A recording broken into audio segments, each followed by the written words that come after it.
النساء آیات 155 تا 158۔ ان کو جو سزا ملی وہ اس پر کہ انہوں نے اپنے عہد کو توڑا، اور اس پر کہ انہوں نے اللہ کی نشانیوں کا انکار کیا، اور اس پر کہ انہوں نے پیغمبروں کو ناحق قتل کیا، اور اس کے کہنے پر کہ ہمارے دل تو بند ہیں، بلکہ اللہ نے ان کے انکار کے سبب سے ان کے دلوں پر مہر کر دی ہے، تو وہ کم ہی ایمان لاتے ہیں۔ اور ان کے انکار پر اور مریم پر بڑا طوفان باندھنے پر، اور ان کے اس کہنے پر کہ ہم نے مسیح بن مریم اللہ کے رسول کو قتل کر دیا، حالانکہ انہوں نے نہ اس کو قتل کیا اور نہ سولی دی، بلکہ معاملہ ان کے لیے مشتبہ کر دیا گیا۔ اور جو لوگ اس میں اختلاف کر رہے ہیں وہ اس کے بارے میں شک میں پڑے ہوئے ہیں، ان کو اس کا کوئی علم نہیں، وہ صرف اٹکل پر چل رہے ہیں۔ اور بے شک انہوں نے اس کو قتل نہیں کیا، بلکہ اللہ نے اس کو اپنی طرف اٹھا لیا، اور اللہ زبردست ہے، حکمت والا ہے۔ تشریح: یہود پر آسمانی ہدایت اتاری گئی تھی جس میں یہ بتایا گیا تھا کہ وہ دنیا میں اللہ کی مرضی پر چلیں تو آخرت میں اللہ ان کو جنت دے گا۔ انہوں نے پہلے حصے کو بھلا دیا، البتہ دوسرے حصے کو اپنا پیدائشی حق سمجھ لیا۔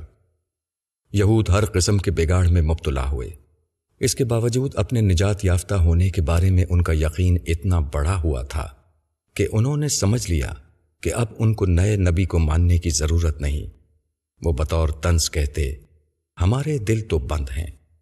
ان کا یہ جملہ رسول کو ماننے کے بارے میں اپنی عدم صلاحیت کا اظہار نہ تھا، بلکہ اس اطمینان کا اظہار تھا کہ وہ رسول کے ساتھ خواہ جو بھی سلوک کریں ان کی نجات کسی حال میں مشتبہ ہونے والی نہیں۔